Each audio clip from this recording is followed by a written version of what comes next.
morning students. Today we are going to see the chapter an introduction to add of page maker. So page maker na enna, so இந்த chapterல நம்ம வந்து என்னென்ன learn பண்ண போகிறோம் அப்படின்னு பார்க்கலாம். ஸோ லேர்னிங் objective பாருங்கள், learns about what desktop publishing is. So நம்ம எதை பற்றி பார்க்க போகிறோம் அப்படின்னா டெஸ்க்டாப் பப்ளிஷிங் அப்படின்னா என்ன அப்படின்னு பார்க்க போகிறோம். Next creates documents using page maker. So page maker use பண்ணி நம்ம வந்து டாக்குமெண்ட்ஸ் எப்படி க்ரியேட் பண்ணுறது அப்படின்னு பார்க்க போகிறோம். Next creates text blocks, changes a text block size, insert text from other software like MS Word இந்த பேஜ் மேக்கர் டாக்குமெண்ட். ஸோ பார்த்திங்க அப்படின்னா டெக்ஸ்ட் பிளாக்ஸ் க்ரியேட் பண்ணுறது, டெக்ஸ்ட் பிளாக் சைஸை வந்து சேஞ்ச் பண்ணுறது. நெக்ஸ்ட் பார்த்திங்கன்னா MS Word அந்த மாதிரியான வேறு டெக்ஸ்ட் டாக்குமெண்ட் ரெடி பண்ணக்கூடிய சாஃப்ட்வேர்ஸ்லாம் இருக்கு இல்லையா, அதில் இருக்கிற டெக்ஸ்ட்டை நாம் பேஜ் மேக்கரில் எப்படி இன்சர்ட் பண்ணுறது அப்படின்னு பார்க்க போகிறோம். Next uses frames to hold text in place of using text blocks and so many. Next வந்து யூசஸ் ஃப்ரேமை யூஸ் பண்ணிவிட்டு டெக்ஸ்ட்டை வந்து எப்படி நம்ம வந்து ப்ளேஸ் பண்ணுறது அப்படின்றத பற்றி இந்த சாப்டரில் நம்ம பார்க்க போகிறோம். ஓகே, ஸோ இன்றைக்கி என்ன பார்க்க போகிறோம் அப்படின்னு பார்த்தீங்கன்னா டெஸ்க்டாப் பப்ளிஷிங் அப்படின்னா என்ன அப்படின்னு பார்க்கலாம். So we hear and see the term desktop publishing a lot these days. What exactly is it? What does it mean? So நம்ம என்ன பண்ணுவோம், டெஸ்க்டாப் பப்ளிஷிங் அப்படின்றத ஸோ பார்த்திங்கன்னா இப்போ நிறைய கேள்விப்படுறோம். ஆனால் அப்படின்னா என்ன அப்படின்னு பார்த்திங்கன்னா டெஸ்க்டாப் பப்ளிஷிங் அப்படின்றது abbreviated DTP is the creation of page layouts for documents using DTP software.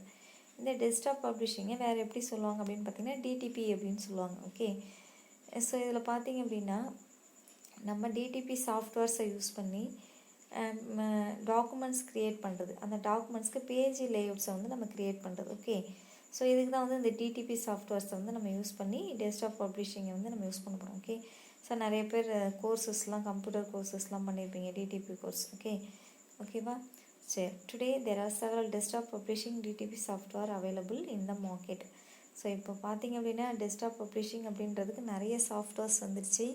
So நிறைய கிடைக்குதுன்னு சொல்கிறாங்க மார்க்கெட்டில். ஸோ அதில் நமக்கு some of the popular DTP softwares என்னென்ன அப்படின்னு பார்த்திங்கன்னா Adobe page maker, Adobe InDesign, Quark Express etcetera. So உங்களுக்கு இந்த மாதிரி 3 சாஃப்ட்வேர் கொடுத்துருக்காங்க. இந்த மாதிரி நிறைய டெஸ்க்டாப் பப்ளிஷிங் சாஃப்ட்வேர்ஸ் வந்து நிறைய கிடைக்குது. ஸோ அதோடைய பாருங்கள், அதோடைய ஐக்கானோட கொடுத்துருக்காங்க. இதுதான் வந்து அந்த சாஃப்ட்வேர்ஸ். ஃபர்ஸ்ட் இருக்குது Adobe பேஜ் மேக்கர், நெக்ஸ்ட் பாருங்கள் அடுத்தது இருக்கிறது Adobe InDesign, நெக்ஸ்ட் பார்த்திங்கன்னா Quark Express அப்படின்றது. ஸோ இதெல்லாமே okay. Introduction to Adobe page maker. So நமக்கு பார்த்திங்க அப்படின்னா Adobe பேஜ் மேக்கர் தான் நம்ம இந்த சாப்டர் ஃபுல்லாக பார்க்க போகிறோம். ஸோ நம்ம டெஸ்க்டாப் பப்ளிஷிங்க்கு நாம் யூஸ் பண்ணக்கூடிய சாஃப்ட்வேர் என்ன அப்படின்னு பார்த்திங்கன்னா Adobe page maker. So Adobe page maker is a page layout software. It is used to design and produce documents that can be printed. You can create anything from a simple business card to a large book. So இந்த Adobe page maker software வந்து எதுக்கு use பண்ணுறோம் பாருங்கள். இது வந்து ஒரு page layout software அப்படின்னு சொல்கிறாங்க. ஸோ இதை ஏன் யூஸ் பண்ணுறோம் அப்படின்னு பார்த்தீங்கன்னா ஸோ டாக்குமெண்ட்ஸ் வந்து டிசைன் பண்ணுறதுக்கும் அண்ட் ப்ரொடியூஸ் பண்ணுறதுக்கு அண்ட் அதை என்ன பண்ணலாம் பிரிண்ட் அவுட் எடுக்கிறதுக்கும் நம்ம வந்து யூஸ் பண்ணுறோம். டாக்குமெண்ட் அப்படின்னா என்னென்னா நம்ம வந்து ஓப்பன் ஆஃபீஸ் ரைட்டர் படிச்சிருக்கீங்களே 11th, அதுதான் ஓகேங்களா. ஸோ அதுதான் வந்து டாக்குமெண்ட் ப்ரிப்பரேஷன் சாஃப்ட்வேர். ஸோ அது மாதிரி தான் நாம் வந்து இதுலேயும் டாக்குமெண்ட் ப்ரிப்ரேஷன் பண்ண போகிறோம் Adobe பேஜ் மேக்கர் யூஸ் பண்ணி. ஓகே, அதில் பார்த்திங்க அப்படின்னா இப்போ பார்த்திங்கன்னா ஓப்பன் ஆஃபீஸ் ரைட்டரில் நீங்கள் படிச்சிருப்பீங்க. அதேமாதிரி பார்த்திங்கன்னா ஸ்டார் ஆஃபீஸ் ரைட்டர் படிச்சிருப்பீங்க. ஸோ அது மட்டும் இல்லாமல் பார்த்திங்கன்னா MS Word. ஸோ மைக்ரோசாஃப்ட் கம்பெனியில் MS Word நம்ம பார்த்தோம். ஓகே, ஓப்பன் ஆஃபீஸ் ரைட்டர் நீங்கள் பார்த்துருப்பீங்க. ஓகே, ஸோ அது மாதிரி நாம் வந்து டாக்குமெண்ட்ஸ் வந்து இதில் எப்படி ரெடி பண்ணலாம் இந்த பேஜ் மேக்கரில் அப்படின்றதான் உங்களுக்கு லெசனாக கொடுத்துருக்காங்க. So you can create any thing from a simple business card to A large book. So இதில் பார்த்திங்கன்னா ஒரு சிம்பிளாக பார்த்திங்கன்னா ஒரு பிஸ்னஸ் கார்டு, விசிட்டிங் கார்டெலாம் யூஸ் பண்ணோம் இல்லையா, அந்த மாதிரி கார்டு உட்பட லார்ஜ் புக்கு கூட நம்ம என்ன பண்ணிக்கலாம் ரெடி பண்ணலாம். ஸோ ஸ்மால் கார்டும் டிசைன் பண்ணி எடுத்துக்கலாம். நிறைய books, so lot of pages உள்ள புக்ஸை கூட நம்ம பிரிண்ட் பண்ணுறதுக்கும் இந்த Adobe பேஜ் மேக்கரை வந்து யூஸ் பண்ணலாம். Okay, so most of DTP desktop publishing அப்படின்னு எடுத்துட்டோம்னா Adobe பேஜ் மேக்கர் தான் எல்லாமே யூஸ் பண்ணுறாங்க. Okay, page layout software includes tools that allow you to easily position text and graphics on document pages. இப்போ இந்த page layout சாஃப்ட்வேரில் பார்த்திங்க அப்படின்னா டூல்ஸ் நிறைய யூஸ் பண்ண போகிறோம். அந்த டூல்ஸை யூஸ் பண்ணி ஈஸியாக நம்ம டெக்ஸ்டையோ அல்லது கிராஃபிக்ஸையோ நம்மளுடைய டாக்குமெண்ட் பேஜில் வந்து ஈஸியாக நம்ம வந்து இன்சர்ட் பண்ணிக்கலாம். ஸோ எக்ஸாம்பிள் கொடுத்துருக்காங்க பாருங்கள். Using page maker you could create a newsletter that includes articles and pictures on each page. So இப்போ பார்த்தீங்கன்னா எக்ஸாம்பிள் என்ன சொல்லியிருக்காங்க, நியூஸ் பேப்பரில் நியூஸ் லெட்டர்ஸ் எப்படி நம்ம யூஸ் பண்ணுறோம் ஓகேங்களா, அதில் எப்படி பிக்சர்ஸை இன்சர்ட் பண்ணுறோம். ஸோ அதெல்லாம் எப்படி நம்ம இதில் இன்சர்ட் பண்ணுறது அப்படின்னு பார்க்குறோம். So you can place pictures and text next to each other on top of each other or beside each other wherever you want them to go. So பாருங்கள் இப்போ இதில் கொடுத்துருக்காங்க 2.1 shows various page layout softwares. இந்த மாதிரி தான் இந்த screen பாரு, இதெல்லாம் வந்து நமக்கு கொடுத்துருக்குற பேஜ் layout softwares. ஸோ இதில் என்ன சொல்லியிருக்காங்க பாருங்கள். ஸோ நம்ம வந்து நம்மளுடைய டெக்ஸ்ட் ஆர் பிக்சர்ஸை ஸோ எந்த இடத்துல வரும் பாருங்கள், டாப்பில் வைக்கணுமா, ஸோ பிக்சர்ஸ் வந்து next to each other, so next சைடில் வைக்கணுமா, so beside each other. So இந்த மாதிரி மாற்றி மாற்றி நம்ம பிக்சர்ஸை வைக்கிறதுக்கு கூட நம்ம என்ன பண்ண மேலே கொடுத்துருந்த சாஃப்ட்வேர் பார்த்திங்கனாலே தெரியும். இந்த மாதிரி பிக்சர்ஸை வந்து நம்ம வைக்கிறதுக்கு கூட நாம் என்ன பண்ணிக்கலாம், யூஸ் பண்ணிக்கலாம் இந்த சாஃப்ட்வேர். ஓகே இப்போ நம்ம சாஃப்ட்வேர்க்குள்ளே போக போகிறோம். ஸோ எப்படி வந்து நம்ம ஓப்பன் பண்ணலாம் அந்த பேஜ் மேக்கர் அப்படின்னு பார்க்கலாம். இந்த Windows 7 OS we can open Adobe PageMaker using the command sequence start all programs Adobe PageMaker 7.0 Adobe PageMaker 7.0. So பாருங்கள், ஸோ விண்டோஸ் ஓஎஸ்ன்னு எடுத்துக்கிட்டோம் அப்படின்னா அந்த ஓஎஸில் பார்த்தீங்கன்னா ஆப்ரேட்டிங் சிஸ்டம். ஓகே, ஸோ அதில் பார்த்தீங்கன்னா நம்ம Adobe PageMaker ஓப்பன் பண்ணுறோம். ஸோ எப்படி ஓப்பன் பண்ணுறோம் பாருங்கள். ஸோ எல்லாருக்குமே தெரியும் இல்லையா, டெஸ்க்டாப்பில் ஸ்டார்ட் பட்டன் இருக்கும். அந்த ஸ்டார்ட் பட்டனுக்கு போய்ட்டு அதுலேருந்து ஆல் ப்ரோக்ராம்ஸ்னு ஆப்ஷன் இருக்கும். அதில் போய் கிளிக் பண்ணோம் அப்படின்னா Adobe நம்ம இன்ஸ்டால் பண்ணி வச்சுருந்தோம் அப்படின்னா Adobe இருக்கும். அதில் PageMaker வெர்ஷன் வந்து 7.0 நான் யூஸ் பண்ணுறேன். ஸோ அதில் போய்ட்டு Adobe PageMaker 7.0ன்னு கிளிக் பண்ணோம் அப்படின்னா ஸோ நமக்கு இந்த மாதிரியான ஒரு ஸ்க்ரீன் வந்து ஓப்பன் ஆகிடும். Adobe PageMaker window will be open as shown in figure அப்படின்னு கொடுத்துருக்காங்க. ஸோ Adobe PageMaker கிளிக் பண்ணோன்னே இந்த மாதிரி ஓப்பன். நம்ம எப்படி ஓப்பன் ஆஃபீஸ் ரைட்டர்லாம் நம்ம ஓப்பன் பண்ணோம் அதே மெத்தட் தான். ஓகே, ஸோ இந்த மாதிரி நமக்கு வந்து ஓப்பன் ஆகிட்டு பாருங்கள். இந்த ஸ்க்ரீனை பார்த்துக்கோங்க. ஸோ இதுதான் லெஃப்ட் சைடில் இருக்கிறது டூல்ஸ். ஸோ மேலே பார்த்தீங்கன்னா title bar, menu bar, tool box எல்லாமே கொடுத்துருக்காங்க. Tool bar. ஸோ இதை பற்றி நம்ம பார்க்குறோம். ஃபர்ஸ்ட் பாருங்கள், க்ரியேட்டிங் எ நியூ டாக்குமெண்ட். ஒரு நியூ டாக்குமெண்ட் ஃபர்ஸ்ட் எப்படி க்ரியேட் பண்ணுறது. So as usual open office ரைட்டரில் பார்த்து அதே மாதிரி தான். To create a new document choose file new in the menu bar or press Ctrl+N in the keyboard. Now document setup dialog box appears. இப்போ பார்த்தீங்கன்னா menu பாரில் போய்ட்டு ஃபைல் மெனு இருக்கும் இல்லையா, அந்த ஃபைல் மெனுவில் நியூ அப்படின்னு ஒரு ஆப்ஷன் இருக்கும். அதை நம்ம கிளிக் பண்ணிவிட்டு நம்ம ஓப்பன் பண்ணலாம். அப்படி இல்லாட்டி கீபோர்டில் Ctrl+N அப்படின்னு ப்ரெஸ் பண்ணாலும் நமக்கு வந்து ஓப்பன் ஆகும். என்ன ஓப்பன் ஆகும்னு பார்த்தீங்கன்னா ஒரு டாக்குமெண்ட் செட்டப் அப்படின்ற ஒரு டயலாக் பாக்ஸ் வந்து ஓப்பன் ஆகும். இதுதான் மேலே பாருங்கள், டாப்பில் எழுதிருப்பாங்க டாக்குமெண்ட் செட்டப்.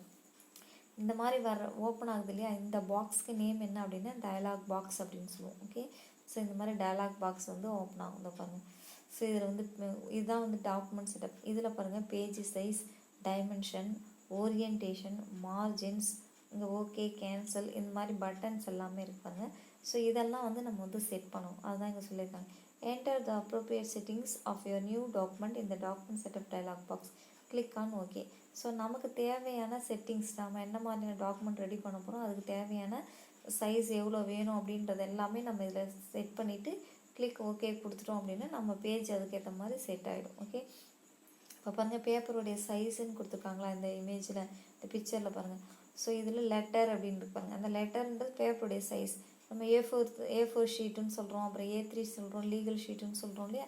அந்த மாதிரி நம்ம என்ன பேப்பரில் நம்ம டாக்குமெண்ட்டை ரெடி பண்ண போகிறோமோ அந்த பேப்பரோடைய நேம் எல்லாம் இங்கே டிஸ்பிளே ஆகும். ஸோ அதில் போய் நம்ம சூஸ் பண்ணிக்கலாம். நான் A4 ஷீட்டில் எடுத்துக்க போகிறோம் அப்படின்னா இந்த பார்த்திங்கன்னா கீழே ஒரு பாக்ஸ் கொடுத்துருக்காங்க பாருங்கள். ஸோ ட்ரையாங்கிள் ஷேப்பில் அதை கிளிக் பண்ணோம் அப்படின்னா ஸோ நமக்கு வந்து தேவையானது எல்லாத்தையும் லிஸ்ட் அவுட் பண்ணி காமிக்கும். ஸோ அதுலேருந்து நம்ம A4 வேணும்னா A4 சூஸ் பண்ணிக்கலாம்.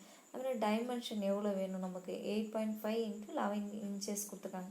டைமென்ஷன் எப்படி வேணாலும் நம்ம சேஞ்ச் வச்சுக்கலாம். அதுமாதிரி ஓரியன்டேஷன். ஸோ ஓரியன்டேஷனில் பார்த்திங்கன்னா நீங்கள் வந்து ஓப்பன் ஆஃபீஸ் ரைட்டரில் ஓரியன்டேஷன் வந்து போர்ட்ரைட் லேண்ட்ஸ்கேப் அப்படின்னு படிச்சிருப்பீங்களே, அதே தான் இது. அதை இங்கே டால் வைட் அப்படின்னு கொடுத்துருக்காங்க. ஸோ டால் அப்படின்னா டாப் டு பாட்டமில் பேஜ் பிரிண்ட் ஆகும். வைட் அப்படின்னா லெஃப்ட் டு ரைட்டாக ஓகேங்களா, லேண்ட்ஸ்கேப்பில் பிரிண்ட் ஆகும். அதுதான் வந்து இங்கே ஓரியன்டேஷன். அதேமாதிரி கீழே பாருங்கள் நம்பர் ஆஃப் பேஜஸ். ஸோ எத்தனை பேஜ் வேணும் அப்படின்றத இங்கே கொடுக்கலாம். 1 or 2 அந்த மாதிரி கொடுக்கலாம். அடுத்து மார்ஜின்ஸ் பாருங்கள். மார்ஜின்ஸ் வந்து எவ்வளோ வேணும், இன்ச்சஸ் எவ்வளோ, இன்சைடு எவ்வளோ வேணும், அவுட் சைடு எவ்வளோ வேணும், டாப்பில் எவ்வளோ வேணும், பாட்டமில் எவ்வளோ வேணும், எல்லாமே நம்ம இங்கேயே கொடுத்துக்கலாம். ஓகே, இது வந்து நீங்கள் பிரிண்ட் எடுக்க போகிறீங்கன்னா பிரிண்டர் கனெக்ஷனில் இருந்துச்சுன்னா அந்த பிரிண்டருடைய நேம் வந்து நீங்கள் சூஸ் பண்ணிக்கலாம். ஸோ இந்த மாதிரி தான் நம்ம செட் பண்ணி கொடுத்துட்டு ஓகே கொடுத்தோம் அப்படின்னா நம்ம பேஜ் வந்து நீங்கள் A4 ஷீட்டில் என்ன கண்டென்ட் டைப் பண்ண போகிறீங்களோ அதுக்கேற்ற மாதிரி ரெடி ஆகிடும். நீங்கள் என்ன ஷீட் வேணுமோ அந்த ஷீட்டை நீங்கள் கொடுத்துருங்க. நான் இப்போ A4 கொடுத்துருக்கேன், அதனால் A4 அப்படின்னு நமக்கு அதுக்கேற்ற மாதிரி மார்ஜின்ஸ் எல்லாமே நான் கொடுத்துருவேன். Okay, now a new document called untitled 1 opens on the screen as shown in figure 2.4. So இப்போ பார்த்தீங்க அப்படின்னா நான் ஒரு நியூ டாக்குமெண்ட்டை கிளிக் பண்ண உடனே எனக்கு untitled 1 அப்படின்ற டிஃபால்ட் நேமில் இந்த மாதிரியான ஒரு நியூ ஷீட் வந்து ஓப்பன் ஆகிடும் பாருங்கள் தான். ஸோ ஃபைலில் போய் நியூ கொடுத்தோடனே இந்த மாதிரி வந்துடும். ஸோ மேலே பாருங்கள் ஆட் ஆஃப் பேஜ் மேக்கர் 7.0க்கு untitled 1ன்னு வருது பாருங்கள். அதுதான் நம்மளுடைய ஃபைலுடைய டிஃபால்ட் நேம். ஓகேங்க, நீங்கள் எப்போ ஓப்பன் பண்ணாலும் அந்த untitled நேமில் தான் நமக்கு வரும். ஓகேவா, நாம் நேம் கொடுத்து சேவ் பண்ணிட்டோம் அப்படின்னா நம்ம சேவ் பண்ண நேம் வந்து அந்த பிளேஸில் வந்து நமக்கு வந்து டிஸ்பிளே ஆகும். Okay, the area outside of the dark border is referred to as the pasteboard. ஓகேங்களா, ஸோ இப்போ பாருங்கள், so outside of the area என்ன சொல்லியிருக்காங்க பாருங்கள், பேஸ்போர்டு அப்படின்னு சொல்லியிருக்காங்க. இங்கே இந்த இமேஜில் பாருங்கள், இந்த பேஸ்போர்டு, இந்த ஏரியாவை பேஸ்போர்டு அப்படின்னு சொல்கிறோம். நெக்ஸ்ட் பார்த்திங்கன்னா நம்மளோட பேப்பருடைய சைஸ் வந்து உள்ளே இருக்குது பாருங்கள். ஸோ வெளியில் பார்த்திங்கன்னா ஒரு திக் பிளாக் பார்டர் ஒன்று இருக்கும், அதுக்கும் உள்ளே பாருங்கள், அதுதான் வந்து நம்மளுடைய page. So page maker page வந்து இதான். இங்கே தான் நம்ம வந்து டெக்ஸ்டெல்லாம் நம்ம வந்து டைப் பண்ணுவோம். ஸோ இதில் வந்து மார்ஜின்ஸ் எங்கே இருக்குது பாருங்கள், margins appear dotted or pink லைன்ஸில் மார்ஜின்ஸ் இருக்குது. ஸோ இதில் வந்து 2 ஸ்க்ரால் பார் யூஸ் பண்ணுவோம், vertical scroll bar and horizontal scroll bar. So இந்த டாக்குமெண்ட்டில் நம்ம எத்தனை பேஜஸ் க்ரியேட் பண்ணியிருக்கோமோ அந்த பேஜஸை left side bottom of the பேஜில் கீழே இருப்பாங்க பேஜஸை காமிக்குங்க. டூல் பாக்ஸ், இது வந்து டூல் பாக்ஸ், நமக்கு தேவையான டூல்ஸ்லாம் இங்கேருந்து நம்ம எடுத்துக்கலாம். நெக்ஸ்ட் பாருங்கள், மேலே பாருங்கள் title bar, menu bar, ruler, tool box, tool bar இதெல்லாம் இருக்குது. ஓகே, ஸோ டைட்டில் பார் உங்களுக்கே தெரியும், நேம் ஆஃப் த ஃபைலை வந்து நம்ம டிஸ்பிளே பண்ணுறதுக்கு. இதில் untitled 1 அப்படின்னு இருக்குது, நாம் கொடுக்குற நேம் சேவ் பண்ணுற நேம் வந்து அங்கே டிஸ்பிளே ஆகும். நெக்ஸ்ட் வந்து மெனு பார், மெனு பாரில் பாருங்கள், மெனுவில் file, edit, layout, so type element, இந்த மாதிரி நிறைய மெனுஸ் கொடுத்துருக்காங்க. அதுக்கு கீழே பாருங்கள் டூல் பார் இருக்குது. ஸோ டூல் பார் அப்படின்றது நம்ம மெனு ஐட்டம்ஸ் எல்லாம் ஷார்ட்டாக குயிக்காக நம்ம எடுத்து அக்சஸ் பண்ணுறதுக்காக இந்த டூல் பார். நெக்ஸ்ட் பார்த்திங்கன்னா ரூலர். ஓகேங்களா, ஸோ ரூலரை யூஸ் பண்ணி நம்ம என்ன பண்ணிக்கலாம், பேஜஸ்லாம் ஸோ எவ்வளோ இன்ச் வேணும் அப்படின்றத சேஞ்ச் பண்ணிக்கலாம். கீழே வந்து டூல் பாக்ஸ் இருக்குது. ஸோ அந்த டூல் பாக்ஸை பற்றி நம்ம அப்புறமா பார்க்கலாம். Okay, anything that is placed completely in the pasteboard is not visible when you print the document. You can use the pasteboard to temporarily hold elements while designing your document. So நம்மளோட டாக்குமெண்ட்டை design பண்ணுறதுக்கு தேவையான எல்லா எலிமெண்ட்ஸுமே நம்ம என்ன பண்ணிக்கலாம், இந்த பேஸ்போர்டில் வந்து எடுத்துகிட்டு வந்து வச்சுக்கலாம். அது வந்து நம்ம பிரிண்ட் பண்ணும்போதெல்லாம் நமக்கு வராது, ஈஸியாக நம்ம அக்சஸ் பண்ணுறதுக்காக அந்த பேஸ்போர்டை வந்து நம்ம யூஸ் பண்ணிக்கலாம் அப்படின்னு சொல்கிறாங்க. Okay, the main components of the above window are title bar, menu bar, tool bar, ruler, scroll bars and text area. Let us have a look at these components. So பாருங்கள், நமக்கு இந்த விண்டோவை பொறுத்தளவுக்கு நமக்கு main component என்னென்ன அப்படின்னு பார்த்தீங்க அப்படின்னா title bar, menu bar, tool bar, ruler, scroll bar and text area. Okay, so இதை பற்றி நம்ம பார்க்க போகிறோம். ஸோ டைட்டில் ஒவ்வொன்றத்தையும் நம்ம பார்க்கலாம். ஓகே, டைட்டில் பார் அப்படின்னா என்னென்னு சொன்னோம், ஸோ வந்து நம்மளுடைய நேமை வந்து நமக்கு டிஸ்பிளே பண்ணுறதுக்காக யூஸ் பண்ணுறது தான். ஓகேங்களா, அதில் என்னென்னலாம் இருக்குன்னு சொல்லியிருக்காங்க பாருங்கள். It is the top most part of the window. It shows the name of the software and the name of the document at the left and the control button minimise, maximise and close at the right. So பாருங்கள், நம்மளுடைய விண்டோவில் top of the விண்டோவாக இருக்கிறது தான் என்னது, title bar அப்படின்னு சொன்னோம் இல்லையா. So அதில் லெஃப்ட் சைடில் பார்த்திங்கன்னா நம்மளுடைய ஃபைலுடைய நேமை வந்து நமக்கு டிஸ்பிளே பண்ணுவோம். இந்த ஃபைல் சேவ் பண்ணலைன்னா untitled 1ன்னு காமிக்குது, நம்ம சேவ் பண்ணோன்னா சேவ் பண்ண நேமை காமிக்கும். அதேமாதிரி ரைட் சைட் காரில் பாருங்கள் 3 பட்டன் இருக்குது, மினிமைஸ், ரீஸ்டோர் ஆர் மேக்ஸிமைஸ், அடுத்து க்ளோஸ். ஓகேங்களா, ஸோ இந்த 3 பட்டன் இருக்கும் அப்படின்னு சொல்கிறாங்க. ஓகே, ஸோ இதுதான் வந்து டைட்டில் பார். ஓகேங்களா, ஸோ இந்த டைட்டில் பாரை மட்டும் உங்களுக்கு தனியாக எடுத்து கட் பண்ணி இமேஜாக கொடுத்துருக்காங்க பாருங்க. Okay, so in figure 2.5 we can see the name of the software. First நமக்கு நேம் ஆஃப் த சாஃப்ட்வேர் என்னன்னு காமிக்குது பாருங்கள் லெஃப்ட் சைடில். It is followed by the default name of the document. Next அதோடைய டிஃபால்ட் நேம் என்ன, untitled 1ன்னு காமிக்குது. which can be changed when we save the document with a user's applied name. So நம்ம save பண்ணதுக்கப்புறம் அந்த name வந்து நமக்கு change பண்ணி காமிக்கும், untitled எடுத்துகிட்டு அந்த இடத்துல காமிக்கின்றாங்க. we know that on clicking the minimize button the document window is minimized to a small icon and kept in the taskbar. Maximize button is used for maximizing the current document window to fit the whole screen area, and the close button is closes software itself. So இந்த button எல்லாமே நமக்கு தெரியல, minimise தான். அது minimise பண்ணி நமக்கு ஸ்க்ரீனில் task பாரில் டிஸ்பிளே அங்கேயே இருக்கும் நம்ம ஃபைல் நேம். மேக்ஸிமைஸ் தான் ஸ்க்ரீனை மேக்ஸிமைஸ் பண்ணுறதுக்காக நம்ம யூஸ் பண்ணுவோம். Next close button. ஸோ அந்த ஃபைலை வந்து ப்ராப்பராக க்ளோஸ் பண்ணுறதுக்காக தான் நம்ம இந்த க்ளோஸ் பட்டனை யூஸ் பண்ணுவோன்றாங்க. ஸோ இது எல்லாமே வந்து ஆல்ரெடி நம்ம ஓப்பன் ஆஃபீஸ் ரைட்டரில் பார்த்தோன்னே அதே மாதிரி தான் இது எல்லாமே. ஓகே, நெக்ஸ்ட் பார்த்திங்கன்னா menu bar. So menu bar உங்களுக்கே தெரியும், ஸோ எதுக்காக யூஸ் பண்ணுறோம் அப்படின்னு.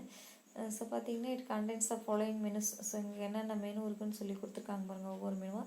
when you click on a menu item, a pull down menu appears. There may be sub menus under certain options in the pull down menus. So menu bar click பண்ணோம் அப்படின்னா அதுக்குள்ளே நிறைய menu items இருக்கும்.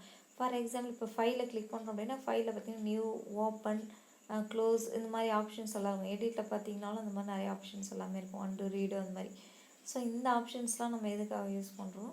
So நம்ம ஃபைலை access பண்ணுறது. Okay, so அதை click பண்ணோடனே அதில் தான் புல் டவுன் மெனு அப்படின்னு சொல்லுவோம் அதுக்கு பேர். ஓகே, ஸோ அதுக்குள்ளே நிறைய சப் மெனுஸ் கூட இருக்கும். ஸோ அதை யூஸ் பண்ணி நம்ம டாக்குமெண்ட்ஸை வந்து நம்ம வந்து ரெடி பண்ணிக்கலாம். ஓகே ஓகே ஸ்டூடெண்ட்ஸ், இது வரைக்கும் இருக்கட்டும். ஸோ இதோடைய கண்டினியூஷனை நம்ம நெக்ஸ்ட் கிளாஸில் பார்க்கலாம். Okay, thank you.